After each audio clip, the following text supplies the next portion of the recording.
World War I as we know it came to be after the assassination of Franz Ferdinand, the Archduke of the Austro-Hungarian Empire. Tensions were high as the Austrians demanded revenge and Europe got into a crisis.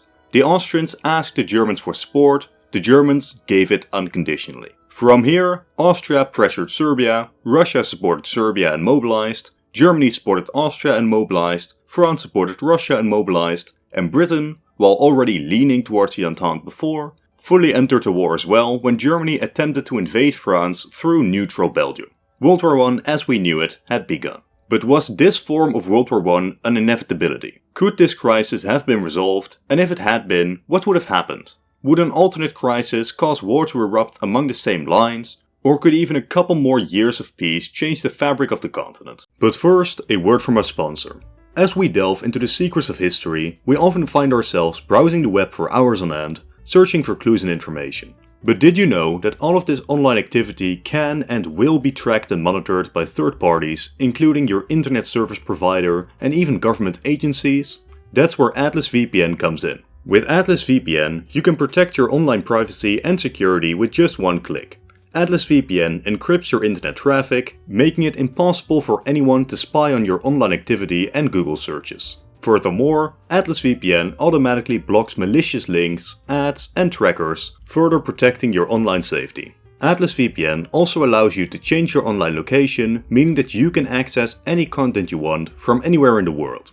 As someone interested in history, this can be very valuable, as many sources, books, and series are often locked behind arbitrary regions. As an added bonus, you can get better deals while shopping online, as prices often change depending on your location. So, whether you are doing research for your next big history project or just browsing the web for fun, Atlas VPN has you covered.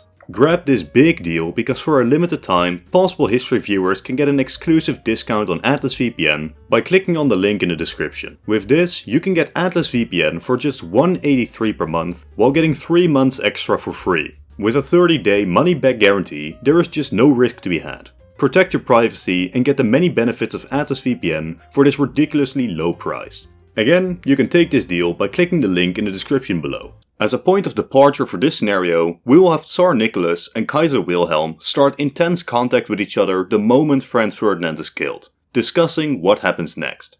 Austria-Hungary still wants to punish Serbia, and Wilhelm II would initially still give Austria-Hungary a blank check, much like in our own timeline, to do whatever they wanted against the Serbians. The hope from Germany was that Austria would immediately take action while Europe was still sympathetic to the death of Franz Ferdinand. Instead, the Austrians waited almost a month while carefully considering their next move, eventually sending an ultimatum to Serbia, which Serbia mostly accepted apart from a few points. From this point, most sympathy for Austria-Hungary was gone, as Serbia had now been seen as compromising for the sake of peace and justice.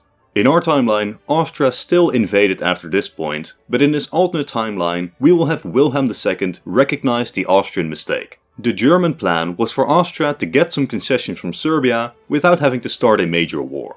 Now though, there was a distinct possibility that this Serbian affair could grow into a two-front war for Germany instead of just remaining a local conflict. Similarly, Tsar Nicholas II of Russia sympathizes with Serbia, but also knows that Russia will be the one that bears the brunt of the coming war with the Germans. Nicholas II and Wilhelm II discuss and decide to jointly mediate the Serbian conflict to prevent war from breaking out. Austria would be disappointed and even angry at Wilhelm for changing his mind, but what were they going to do? Ignore the mediation from their two stronger neighbors and invade anyways? That would be extremely risky and would likely mean defeat. As mentioned before, there was a lot of sympathy for Austria-Hungary after the death of Franz Ferdinand. The assassination of a crown prince is not a minor matter, and everyone understood that Austria wanted justice. Nicholas II also considered Russia and France too weak to consider a full-scale war with Germany right this moment. With Russian and German arbitration, the Serbians would have to accept many of the Austrian demands, the most essential of which, the seizing of Serbian irredentist sentiments within the government. Essentially, Serbia needed to stop declaring that they were going to liberate the Slavic regions of Austria-Hungary. This would mostly be seen as a reasonable demand by Germany and Russia. Austria also wanted to send representatives and police forces into Serbia to investigate the matter, but this was generally considered too heavy of a breach of Serbian sovereignty and would eventually be dropped. At the end of negotiations, Europe breathed a huge sigh of relief, as it appears that through Russian and German arbitration, war was avoided. But not everyone is happy. While Nicholas and Wilhelm were mostly on the side of peace, the German government itself was very happy to have war start off, confident in Germany's ability to win the war and afraid of Russia's growing potential if they wait for much longer.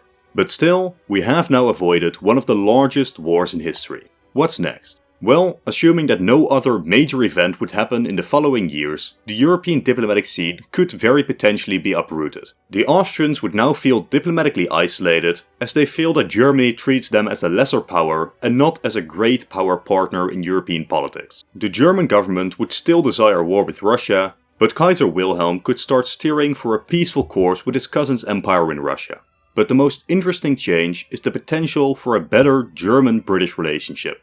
In recent decades, the British have grown increasingly close to the French and the Russians, mainly thanks to the German naval buildup which Britain had to counter to protect their own naval hegemony. Around 1912 though, the Germans stopped their massive dreadnought buildup, but by this point it was little too late, and in 1914 the British were still very much leaning towards the French and the Russians. But in this alternate timeline, assuming that the Germans are serious about stopping the naval arms race, there may just be enough time for German-British relations to somewhat cool down again. Neither the Germans nor the British really wanted to continue the extremely costly naval contest, and it's very well possible that their relations could have normalized from 1912 onwards. So let's assume that peace holds, and let's skip a couple of years ahead and look at an alternate 1920, where Europe is still in the same old uneasy balance of power. With German-British relations restored, Britain can return to being on the sidelines of European politics, carefully considering both German and Russian desires for expansion, ready to oppose either if they overstep their boundaries. Both Austria-Hungary and Italy are still in a formal defensive pact with the Germans, but neither really feels like Germany can embody their true desires. But, in the case of Austria-Hungary, there is really no other great power willing to ally up with them, as Austrian and Russian desires over the Balkans compete, and there is no way that France prefers an Austrian alliance over a Russian one, leaving Austria as a minor power to the Germans.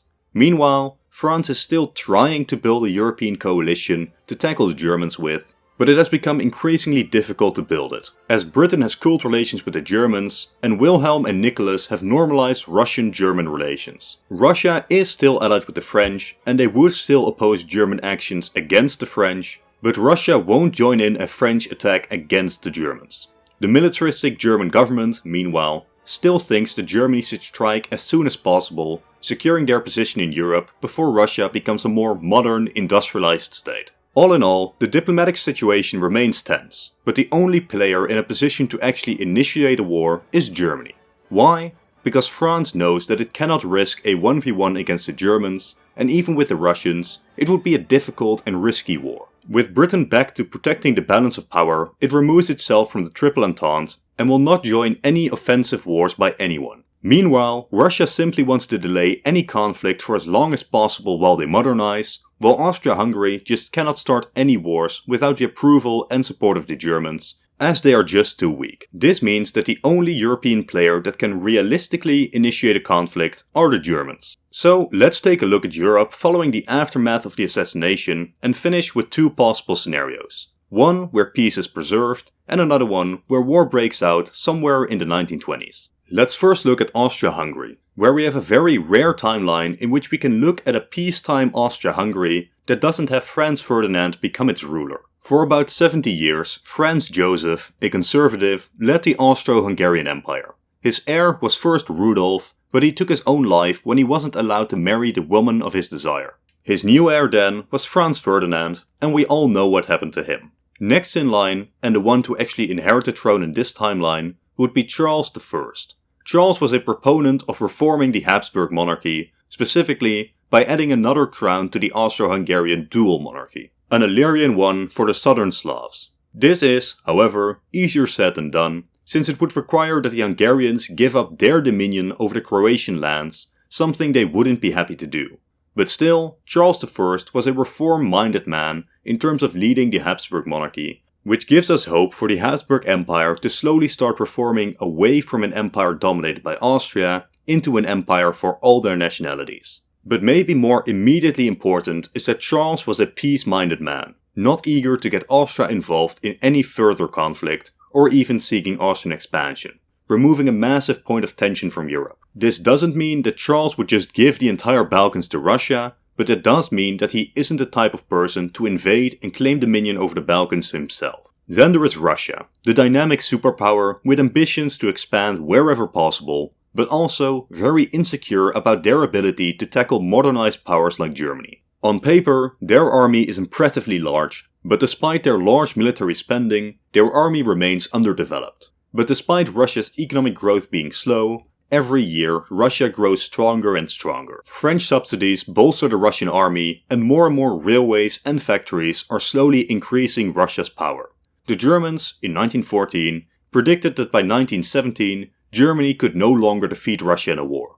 I believe that this is a severe overestimation by the Germans, which doesn't take into account the reality of Russia, which is still plagued by incompetent and inconsistent leadership, agricultural and industrial backwardness and noble interests, but the fact remains that Russia has more people than the European parts of the French, British and German empires combined. Which means that if Russia does truly modernize to the same extent as the other great powers, they will truly be a beast. Meanwhile, as discussed before, France would continue to do what it had done since 1870, continually cry out against the Germans, seeking allies to bolster itself in a future war against the nation. But right now, even assuming that Russia does join in an offensive war against the Germans, France cannot be certain of victory, and so France will continue to bide their time while building up their own and Russia's armies, waiting for an opportunity to strike the Germans. Then finally, we have Germany, which would be the centerpiece of a tightrope of European diplomacy, in an increasingly difficult position to hold. Germany attempted to be friends with just about everybody, or at least everybody who was not France. But this web of diplomacy is increasingly unholdable, as even Bismarck had noticed. Britain, even while not directly opposed to Germany, isn't willing to hand European domination to Germany either. While the mess of conflicting interests in the Balkans was impossible to hold together, as you cannot ally yourself with 4 nations all seeking to dominate the same area of Europe. Germany would be in a strange spot in terms of diplomacy, attempting to hold relations with all, which would mean that nobody would see Germany as a trusted ally, counterproductively, somewhat isolating Germany. So from this position, let's look at 2 scenarios, one where peace prevails, and the other where war does eventually break out. To start with eternal peace, which is a very difficult concept to imagine in 20th century Europe, but let's give it a shot. Had peace been preserved in Europe and war between great powers continued to be a rarity, how would the world develop? Well, to start off with, conflict would still continue, but it would be focused on soft power and influencing minor nations rather than direct war. If Germany plays their diplomatic game right, they have a very good position towards the minor nations of Europe, as many monarchs are related to German noble houses, while they position themselves as the guarantors of European peace and the cornerstone of the European economy. Obviously, one of the most unstable European nations to watch would be the Austro-Hungarian Empire, as all of their neighbors have potential designs on their nation with potential support from other great powers, while internal divisions are, as of yet, unsolved. The Habsburg Empire will either need to face reform or slowly wither away and die. Austria-Hungary would be the flashpoint of international tension as Italian, Serbian, Romanian and independence calls overlap. Now, it's not too difficult to imagine that under Charles, the Austrian part of the empire starts giving autonomy to nationalities within their part of the empire, but the Hungarian part of the empire is where the real trouble arises. For centuries, the Hungarian nobility had enjoyed privileges within the Habsburg Empire, bribing them to remain within it. And these privileges were not something they were glad to give up. This conflict within the Austro-Hungarian Empire can go 2 ways.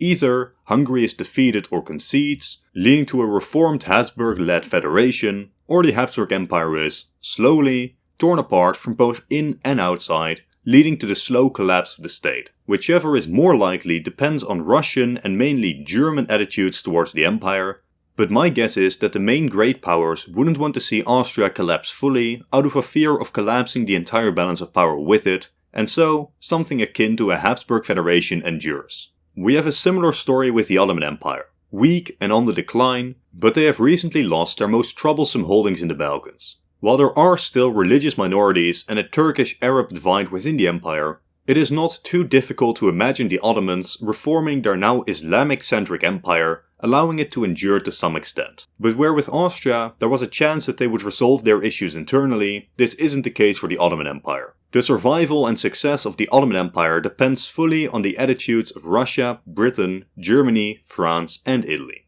Germany and Britain would be on the side of keeping a strong Ottoman state intact, but Russia has designs on the region which may very well be supported by the French if push comes to shove. It is very possible that conflict erupts over this Ottoman issue, but if we assume that peace holds in Europe, we will assume that the Ottoman Empire will also manage to endure. During this time, Russia will grow into a way different power than what we saw in our own timeline with the Soviet Union. Russia's rise to power eventually was unstoppable. They had a huge population, resource deposits, and foreign backing from France. The road towards progress would be difficult under the rulership of Nicholas II and the Russian aristocracy, and by no means does the Russian economy suddenly explode in this period of peace, but Russia's economy would rise gradually. But when comparing this Russia to the Soviet Union, this alternate Russia would still be considered a backwards economy, as the Soviet industrial push was undeniably very impressive, but it also led to a very unhealthy economy, mainly concerned with heavy industry and somewhat disconnected from the rest of the world. This alternate Russian economy, while slower and somewhat more backwards, would be integrated into the global economy and gradually develop its economy. Expect a slow rise in Russia's power, but don't expect the Russians to catch up in 1930 to the economies of the West under the leadership of Nicholas II and his aristocracy. This peaceful Europe scenario I will end in the 1930s, as everyone is shocked that the peace even lasted this long. Germany is the largest European economy, but Russia's rise is undeniable. On the world stage, Europe, for now, remains all-powerful, as the US remains an isolationist power. Economically very powerful, but mostly unconcerned with the goings-on of Europe. The concept of Europe and great power diplomacy as seen during the 19th century are still alive, and Wilhelm II and Nicholas II are regarded as the great peacemakers. Now alternatively, let's assume that around 1920 an alternate great conflict breaks out. How would this look? The core alliances would still be Germany and Austria against France and Russia. Even if Germany still invades France through Belgium, the British could likely be much more reluctant to join the conflict in this alternate timeline. A Franco-Russian victory would more than likely entail a full dismemberment of Germany and Austria-Hungary to the benefit of the already rising Russian Empire, and adding rich and developed German provinces to the Russian Empire will put the Russians in a position to dominate Eastern Europe. But alternatively, supporting the Germans would mean supporting the strongest European economy in becoming even more dominant. A German victory would mean that France would be reduced to a second-rate power, while Germany receives new land from the Russians, only making Germany even more powerful in the European balance of power. Whatever side the British support fully, that will likely be the side that emerges as the European hegemon, which Britain will struggle with containing further. So let's first see what may happen if Britain remains neutral.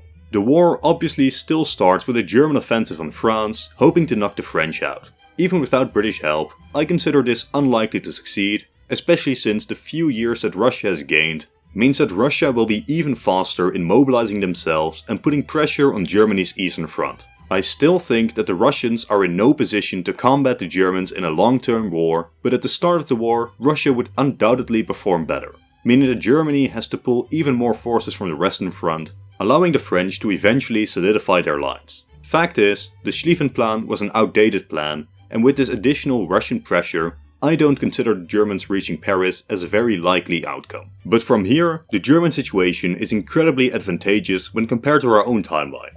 Without the British coming to the aid of the Entente, the Germans have local naval supremacy to dominate the Baltic and even Atlantic Oceans, blockading the Germans and the French to some extent, while keeping trade with Britain and America open for the Germans. When it becomes clear that the Germans are the favorites to win, Britain may start providing some economic support to the French and the Russians, but this would not be enough. Soon, the war would seem hopeless for the French and Russians, especially as the Ottomans get involved, while Italy doesn't join the side of the Entente, as it seems way too risky. At this point, all of Europe sees where this war is going, and few like it. It is very well possible that at this point, under the threat of the British entering the war, an end to the war is demanded, giving Germany an ultimatum. discuss a reasonable peace with the Entente powers, or Britain joins the war, threatening Germany's seemingly guaranteed victory. A reasonable peace deal may see some very minor border changes in Europe, while Germany gains minor French colonies overseas, mostly preserving the European balance of power, while still affirming to Germany that they are the dominant European power. In a timeline where Germany denies this British arbitration, or Britain joins the war from the start, we will have a World War I mostly like our own timeline, but with a slightly stronger Russia, with Germany losing naval supremacy and eventually being strangled into losing the war. Personally, I prefer the outcome where Germany gets their reasonable victory. From here, predicting forward becomes very difficult, and as such, I will end this scenario here, as the video has gone on for long enough. This was a difficult script to write, and it was a lot vaguer than some of the other videos I do, but World War I not happening at all is just such a foreign and difficult thing to imagine. There were simply so many flashpoints for potential conflict, with no nations willing to give the others an inch. But with that, I will end the video here. Thank you all for watching, and don't forget to check out AtlasVPN via the link in the description below. If you enjoyed the content, consider subscribing and leaving a like and a comment to help out against the algorithm. A special thanks to Lord Atlantean, Yoshi, Jonathan White, Predator, Greyshot151, John, Prezemek Petrotsky, Firelord Marklin, Dinkelberg, and Slayer for supporting me on Patreon. Consider supporting me there for about a week worth of early access to videos and a shout out at the end of every video. Again, thank you all for watching and goodbye.